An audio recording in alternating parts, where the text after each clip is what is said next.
श्रीपादराजन शरणम प्रपद्ये. नमस्कार श्रोते हो. आज आपण श्रीपाद श्रीवल्लभ चरित्रामृताच्या या पुष्पमालिकेमध्ये 33वे पुष्प गुंफणार आहोत आणि 33व्या अध्यायाचे नाव आहे रमणी आणि नरसिंह रायडू यांचा विवाह श्रीपादांनी स्वतःच करविला. चला तर मग सुरुवात करूया. अध्याय 33. आम्ही दोघांनी श्रीपाद प्रभूंची आज्ञा घेतली. ते म्हणाले, बाबांनो, तुम्ही येथून निघून श्री पीठिकापुरास जावे. माझे मंगल आशीर्वाद तुमच्या पाठीशी आहेत. श्री महागुरूंची आज्ञा शिरसावंद्य मानून आम्ही दोघे कृष्णा नदी पार करून पलीकडील तीरावर पोहोचलो. तेथे एका दगडावर श्रीपादांची पादमुद्रा पाहिली.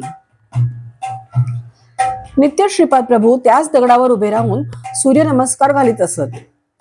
श्रीचरणांची चरणकमले पाहून तेथे आम्हास आश्चर्य वाटले आणि अत्यानंद झाला. आम्ही पंचदेव पहाड या ग्रामास पोहोचलो. तेथे अल्पोहार करून पुढच्या प्रवासास प्रारंभ केला. एका ज्वारीच्या शेतातील पायवाटेने चालत असताना त्या शेताच्या मालकाने आमचे स्वागत केले. आम्हास खाण्यास मधुर फळे आणि गोड ताक दिले. त्यांचे नाव नरसिंह रायडू असे होते. त्याने स्वतःचे घर शेतामध्येच बांधले होते व तो तेथेच राहत असे. एक दिवस त्यांच्या घरी विश्रांती घेऊन त्यांचे आदरातिथ्य स्वीकारावे अशी इच्छा त्याने व्यक्त केली. आम्ही त्याच्या विनंतीस मान देऊन एक दिवस तेथे राहिलो. त्याने श्रीचरणांचे लीला वैभव सांगण्यास सुरुवात केली.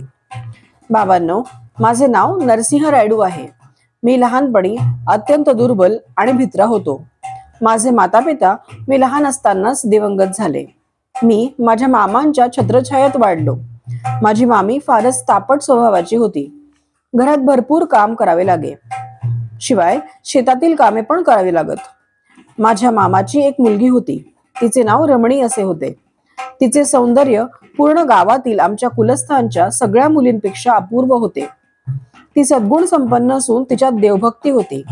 ती श्रीकृष्णाला आपले आराध्य दैवत मानित असे. माझी मामी तिला शिळे अन्न खाण्यास देत असे. हे तिला सहन होत नसे. माझा आहार फार स्वल्प होता. माझ्याबद्दल आदर असा घरात कोणाच नव्हताच. कामाचा मात्र पहाडच असे. चोरून रमणी मला ताजे अन्न आणि मधुर फळे आणून देत असे.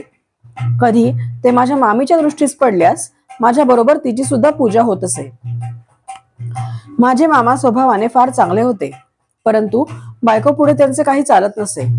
तिच्या समोर ते असमर्थच होते. कधी कधी माझी मामी आमच्या कुलस्थातील माझ्यापेक्षा बलवान मुलांना बोलवून मला मारायला सांगत असे. माझ्या या दुर्बलतेमध्ये, मारहाणीमध्ये दुर्बलता आणि भित्रेपणा अधिकच वाढला. माझ्यापेक्षा वयाने लहान पण सशक्त मुलांसमोर सुद्धा मी असमर्थ आणि असहाय्य वाटत होतो. ते माझे टिंगल करीत. अशा प्रकारे कष्टमय जीवन मी जगत होतो. आमची रमणी सौंदर्यवान असल्याने गावातील आमच्याच कुलातील सगळ्या युवकांची तिच्याशी लग्न करण्याची इच्छा होती, परंतु तिला माझ्याशी लग्न करावयाचे होते. माझ्याजवळ पैसा अडका तर नव्हताच, शिवाय दुर्बल शरीर आणि भित्रा स्वभाव यामुळे ते कसे जमणार हा प्रश्न होता. आमचे मामा धनवान श्रीमंत होते. ते स्वभावाने चांगले होते, पण त्यांना पैशाची आशा फार होती. मामी दुष्ट होती, परंतु तिची स्तुती केली की ती फसत असे. आमची रमणी कसेही करून मीच तिचा पती व्हावा अशी श्रीकृष्णाजवळ दररोज प्रार्थना करीत असे. एकदा आमच्या गावात एक ढोंगी साधू आला. तो कालीचा भक्त असून भूत, भविष्य आणि वर्तमानाचे त्याला ज्ञान आहे असा साऱ्या गावात प्रचार झाला. त्याच्याजवळ भूत भविष्य जाणण्याची विद्या होती. गावात त्याने सांगितलेले भविष्य 100% खरे झाले होते. आमच्या मामीवर त्याने माया केली आणि तिला घरात काली पूजा करावी असे सांगितले. सगळी तयारी करून घेतली. त्याने रमणीची पूजेतील कृष्णाची मूर्ती घराच्या बाहेर फेकून देण्यास सांगितले. त्या गोष्टीला मामीने होकार दिला. रमणी तळमळू लागली, विलाप करू लागली, परंतु सगळे काही व्यर्थ झाले. त्या ढोंगी साधूने पूजेस सुरुवात केली. अनेक कोंबड्यांचा बळी दिला. त्या कोंबड्यांच्या रक्ताने सारे देवघर बघवेनासे झाले. घरात माणसाची कवटी, स्मशान साधना सामुग्री सुद्धा ठेवण्यात आली. ती पूजा परिपूर्ण झाल्यावर या घरात एके ठिकाणी विशेष अपार धन लाभ होईल, या संपत्तीने या कुटुंबात ऐश्वर्य संपन्नता नांदेल असे सांगून त्या ढोंगी साधूने सर्वांना विश्वासात घेतले. त्या साधूस वशीकरण विद्या अवगत होती. त्या विद्येच्या सहाय्याने आमच्या रमणीचे शील हरण करण्याचे त्याने योजिले. त्यासाठी तो चित्रविचित्र पद्धतीच्या पूजा करीत असे. यामुळे रमणीची प्रकृती क्षीण होत गेली. तिच्या वागणुकीत पण फरक पडला. अर्धरात्रीच्या वेळी ती रक्तपान करू लागली. कोंबडे बकऱ्या मारून तिला ते रक्त देण्यात येत होते. तिच्या अंगात कालिका मातेचा प्रवेश झाला आहे, त्यामुळेच ती रक्त पिते. रक्ताशिवाय माता शांत होत नाही आणि अपार संपत्ती पण मिळणार नाही.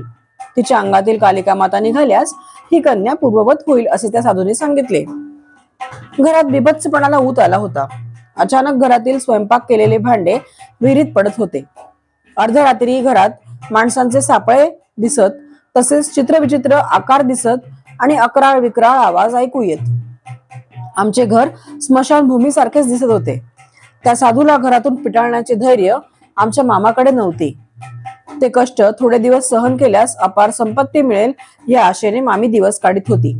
एकंदरीत गोंधळून जाण्यासारखी आणि चिंताजनक परिस्थिती होती. अचानक एके दिवशी रात्रीच्या वेळी तो साधू रमणी जवळ गेला. तिचे वशीकरण झालेलेच होते. ती सांगितल्यासारखे ऐकेल आणि आपली इच्छा पूर्ण करेल या विचाराने तो साधू तिच्याकडे आला आणि तिच्या अगदी समीप गेला. रमणी जोरात ओरडली आणि जवळ असलेल्या एका वजनदार वस्तूने तिने त्या ढोंगी साधूच्या डोक्यावर प्रहार केला. ती असे वर्तन करील असे तिला सुद्धा वाटले नव्हते. वशीकरण केल्यावर सुद्धा व्यक्ती अशा प्रकारचे प्रवर्तन कसे करते याचा साधूला उलगडा झाला नाही. श्रीपादांचे आर्तत्राण परायण तत्व. दुसऱ्या दिवशी सकाळी एक गरीब ब्राह्मण याचक आमच्या दारासमोर भिक्षेस आला. आमच्या घरी भूत प्रेतांचे जास्त वास्तव्य आहे. हवे असले तर आपण त्यांना भिक्षा रूपाने घ्या असे रमणी त्या ब्राह्मणाला म्हणाली. त्याने नकार दिला.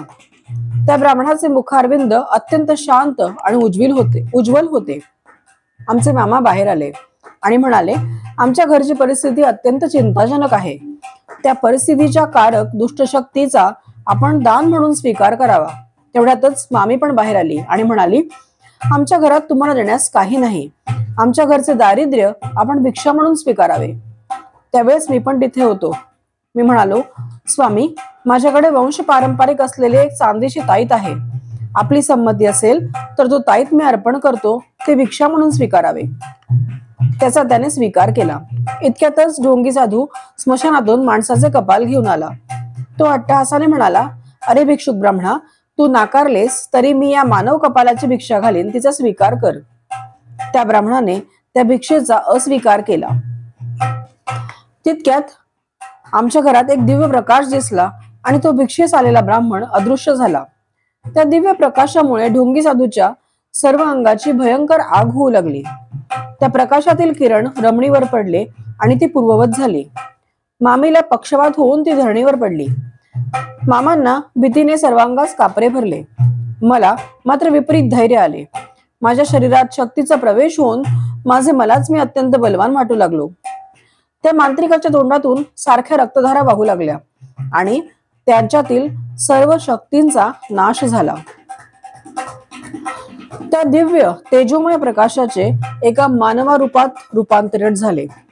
ते आर्त त्राणपरायण समस्त देवी देवता स्वरूपी आदि मध्य आणि अंतरहित असलेले दिव्य भव्य तेजोमय स्वरूपाचे श्रीपाद श्रीवल्लभच होते.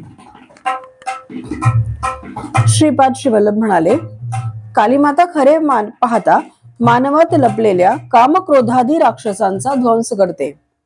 ती कोंबड्या बकऱ्या वगैरे कधीच मागत नाही. या प्राणमय जगातील राक्षस शक्तीच कालिका रूप धारण करून निरनिराळ्या प्राण्यांचे बळी मागते. खऱ्या खऱ्या कालीमातेची शुभ लक्षणे प्रेम, शांती, दया वगैरे असतात. या प्राणमय विश्वातील राक्षसी शक्ती, असुरी शक्ती, भूत प्रेतादी शक्ती आम्ही देवता आहोत असे सांगून क्षुद्र विद्येचे प्रदर्शन करतात. क्षुद्र मांत्रिक त्यांची उपासना करून या लोकात भलतेच उपद्रव निर्माण करतात. या जगातील निरनिराळ्या प्रेतात्म्यांना देवता शरीर धारण करता येते हे लक्षात ठेवा, पण त्या देवतेची दैवी शक्ती मात्र त्यांना नसते. श्रीपाद प्रभू पुढे म्हणाले, धर्मरक्षणार्थ माझा जन्म होतो असे मी वचन दिले आहे. त्याला अनुसरून धर्म संस्थापनार्थ श्रीपाद श्रीवल्लभांचा अवतार झाला आहे. हा अवतार दया, शांती, प्रेम, करुणा अशा अनंत शक्ती स्वरूपांचे मिश्रण आहे. आमच्या घराची शुद्धी करून ढोंगी साधूला पेटाळून लावले. श्रीपादांच्या अनुग्रहाने मामी बरी झाली. श्रीपादांनी आम्हाला आशीर्वाद देऊन माझा आणि रमणीचा विवाह स्वहस्ताने केला. तेव्हा ती जेमतेम 12 वर्षाची मूर्ती होती. श्री प्रभूंचे वास्तव्य पिठिकापुरातच होते. मायारूपाने ते पंचदेव पहाड या ग्रामात सुद्धा राहत. त्यांनी आम्हास या अक्षदा दिल्या होत्या. शंकर भट्ट आणि धर्मगुप्त या नामाचे 2 जण येतील, त्यांना थोड्या अक्षदा द्याव्या असे त्यांनी सांगितले होते. आहा, किती लीलामय स्वरूप आहे श्रीपाद श्रीवल्लभांचे. श्रीपाद श्रीवल्लभांचा जय जयकार असो. श्रीपाद राजम शरणम प्रपद्ये.